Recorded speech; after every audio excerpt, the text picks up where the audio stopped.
Oi gente, eu sou o Caco, esse é Vamos Falar e estamos aqui para mais um vídeo essa semana. Eu nem sei mais qual é a abertura desse canal, mas vocês estão acompanhando, então é isso que importa, não é mesmo? Esse vídeo ele é especial para falar sobre uma questão que eu considero muito importante quando a gente vai falar sobre um tema que calha com o dia de hoje, relacionamentos. E o que eu quis falar com esse tema? Acompanhe o raciocínio. Para pensar, quando foi que você ouviu a primeira história de amor na sua vida? E como é essa história de amor que você ouviu? Muito se conta sobre esses contos de fada, histórias de amor e coisas do gênero, mas a gente sabe muito pouco sobre as histórias de todos eles.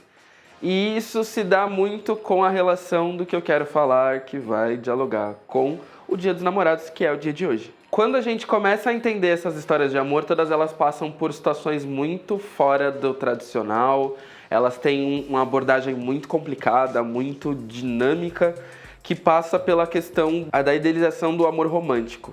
Ou seja, em muitos dos casos, o contexto todo que envolve a relação amorosa presente nessa história, nessa fábula e tudo mais, é tão fora da realidade que a gente muitas vezes não percebe como isso acaba fazendo parte da nossa cultura. Um ponto para fortalecer aquilo que eu tô falando são 3 histórias, né, de fábulas que a gente conhece de muito tempo, que não são exatamente aquilo que a gente ouviu e viu ao longo desses anos todos. Pequena Sereia, na verdade, ela morreu de desgosto por conta de toda a história. Não foi esse final tão romantizado que a gente sabe que existe dentro da Disney. Né? A gente sabe que foi um pouquinho mais complicado, um pouquinho mais problemático nesse sentido. O segundo caso que a gente sabe também é a Bela Adormecida, que foi estuprada enquanto dormia, né? Não foi uma situação nem um pouco romantizada e muito menos legal. A gente tem essa versão histórica que a gente conhece, que foi passada pelas fábulas e tudo mais, que dá uma reduzida na carga emocional de todas essas histórias. E isso eu não tô falando não, gente. Pra quem quer saber, existe um link da Super Interessante que fala sobre todas essas histórias que aconteceram nas fábulas e, né, detalha elas, cada uma um pouquinho a mais, falando sobre todo o lado pesado. E por fim, né, o número 3 dessa lista é a Bela e a Fera, que na verdade é um casamento arranjado com um monstro, né? Que é bem problemático por si só e tem todas as nuances relacionadas a esse casamento arranjado, a situação da época, a vivência e tudo mais que a gente sabe que hoje em dia não seriam adequadas para os padrões. E, né, e envelheceram de certa forma mal, mas como a gente vê a história manipulada, nem sempre lembra desse tipo de coisa. Os filmes, os contos e as séries retratam de uma perspectiva de dor, vingança e tudo mais, mas de alguma forma parece que existe alguma coisa faltando ali, né? Parece que o amor não necessariamente está ali nessa história. A história acaba acontecendo mais uma amostragem de sentimentos para que o amor apareça em alguns pontos, sendo muito mais idealizado. Na verdade, a gente não sabe direito o que é o amor e o que constrói o amor, o que quer dizer o amor. E o ponto mais necessário para entender sobre tudo isso é que a data que a gente considera uma das mais importantes pra gente, e isso eu não estou dizendo me excluindo disso, porque eu comemoro e comemoro sim. Inclusive, já devo ter preparado alguma coisa pro dia de hoje. E o dia de São Valentim, na verdade, para a cultura externa, ele compreende uma troca de afetividade entre pessoas que fazem parte da sua vida. Sejam elas desde família, a amigos, a até mesmo relações afetivas, né, relação entre pessoas de um sentido mais carnal. Relação que a gente conhece.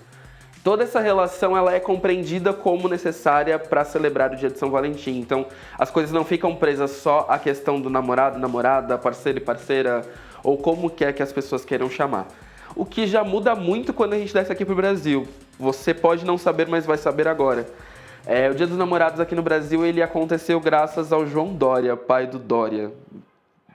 Ele, em 1949, ele, né, pelas andanças dele pelo mundo, ele viu que essa data era comemorada fora e ele trouxe para o Brasil como uma oportunidade relacionada à publicidade, ou seja, a publicidade impactando a nossa vida negativamente e construindo todo um ideal de relacionamento que a gente pensa que tem que existir com base numa data que na verdade não existe. Ou seja, todo aquele discurso de Dia dos Namorados que a gente vê e tudo mais, ele é muito válido, ele é muito bonito, porque o sentimento não tem hora pra acontecer. Mas percebe como a gente fica tão preso a uma coisa que na verdade foi inventada? E como a gente não tem a necessidade de ficar preso a isso que foi inventado, porque isso tecnicamente não é uma data importante? O Dia dos Namorados, ele vem pra celebrar isso midiaticamente. Por que eu tô falando sobre isso?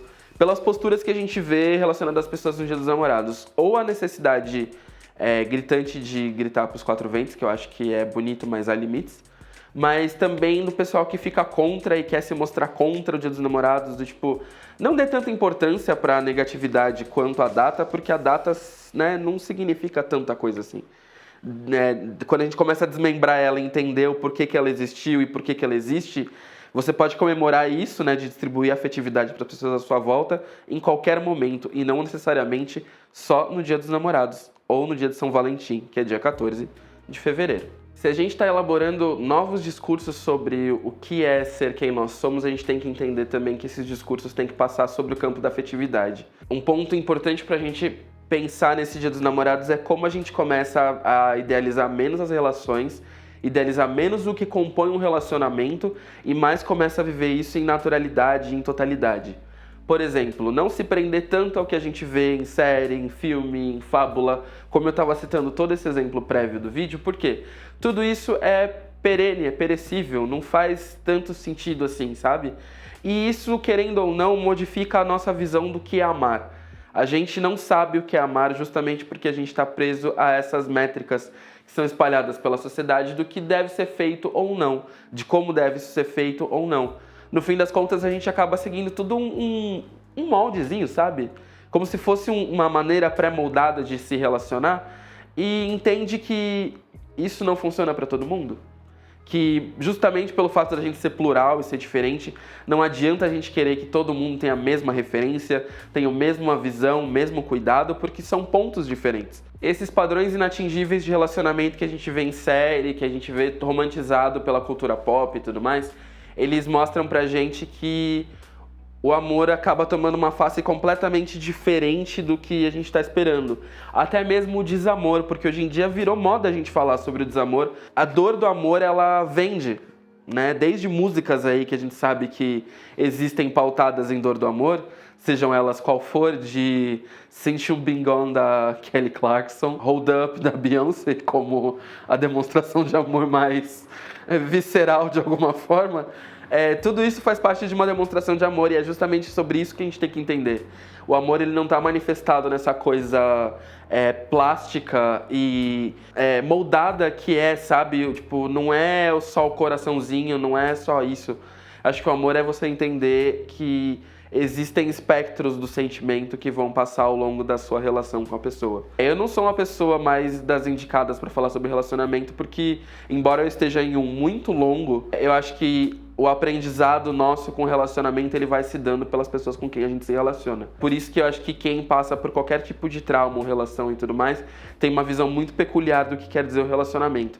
E é justamente por isso que a gente tem que se livrar dessas questões todas de uma maneira muito séria, sabe? Muito bem interpretada. Porque senão isso vira tudo armadilha, sabe? A gente começa a achar que o nosso relacionamento precisa ter de tais e tais e tais etapas para que a gente viva em plenitude. Basta ser também, né? Quando você se permite ser ao lado de outra pessoa, você já está se relacionando de uma forma boa. Dificilmente alguém vai entender como as coisas funcionam para você além de você. E até mesmo no caso de um relacionamento, pode ser que a pessoa não tenha a mesma visão de relacionamento que você.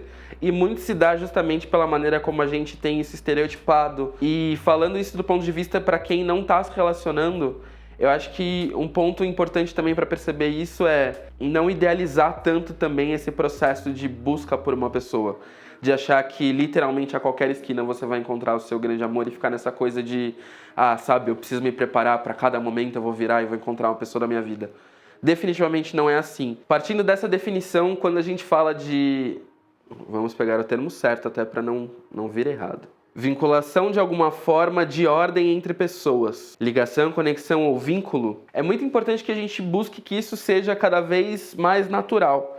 Justamente porque, com a naturalidade das coisas, a gente se permite entender o que acontece, crescer em cima disso e o sentimento, por sua vez, também cresce, sabe? Que querendo ou não, isso se trata de gestão de pessoas, é você entender que as suas questões são importantes, que as questões de uma outra pessoa também são importantes, mas que ao mesmo tempo vocês têm que colocar isso numa balança, né, de prioridades e pautas que vão surgindo ao longo do relacionamento, porque é tudo muito denso, é muita coisa para passar.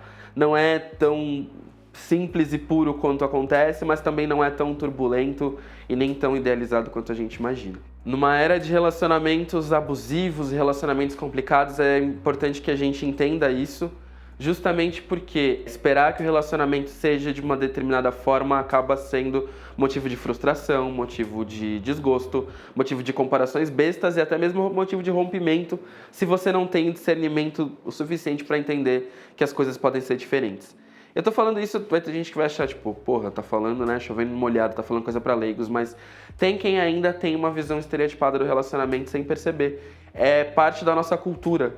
A gente vive em sociedade onde a vivência normal das pessoas é pautada em crescer, namorar, se relacionar, casar, ter filhos e viver uma vida longínqua com alguém, sabe?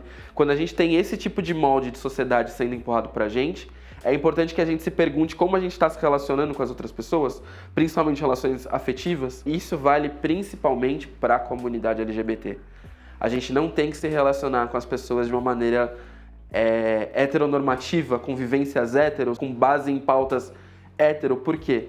A nossa vivência não vai passar pelos moldes tradicionais de, tipo, casar, ter filhos e tudo mais. A gente pode escolher não ter esse tipo de passo dentro da nossa vida, e eu não coloco isso necessariamente como uma coisa ruim, mas existem processos de desconstrução que podem acontecer nesse meio de tempo, que podem levar a gente a não querer viver uma vivência tradicional. E justamente por não querer viver uma vivência tradicional, a gente precisa olhar para o lado e entender que outras formas são válidas. Por exemplo, monogamia. Será que a monogamia é uma coisa imposta? Será que a monogamia é um ponto que a gente precisa prestar atenção? Será que a monogamia compreende várias outras coisas que a gente deveria falar um pouquinho mais sobre? Vai ter um próximo vídeo sobre isso. Relacionamentos. Será que relacionamento monogâmico e relacionamento fechado são as únicas formas de se relacionar? Será que a gente não tem outras formas de se relacionar que não relacionamento aberto ou relacionamento poliamor, entre outras coisas? Por que esses outros relacionamentos são tão endemonizados ainda? Né? A gente tem que entender isso também. São vários pontos aí pra gente discutir. Eu não quero correr o risco de ser muito prolixo falando sobre a mesma coisa, mas é meio que isso, assim. Não deixe que as pessoas te digam o que é amor e o que é amar, porque isso é uma experiência singular. Quanto mais você se desenvolve, mais se relaciona com as pessoas, mais você vai entendendo o conceito de amor mudando cada vez mais. Por exemplo, eu comecei a namorar em 2015, eu tenho certeza absoluta que a maneira como eu me relaciono e como eu entendo o amor não é nem um pouco mais parecido com isso hoje em 2019. Não só isso, o meu relacionamento faseou em outros momentos que, né, deram a amplitude para eu entender o que realmente é o amor para mim. E eu acho que é justamente isso, o entendimento do que é o amor é singular para cada uma das pessoas. Cada um vai ter uma noção disso, não adianta a gente buscar sempre ter a mesma visão, né? É isso, gente. Para esse Dia dos Namorados eu gostaria que fosse também utilizada a consciência na hora da gente pensar sobre tudo que a gente está fazendo. Isso serve para casais e não casais.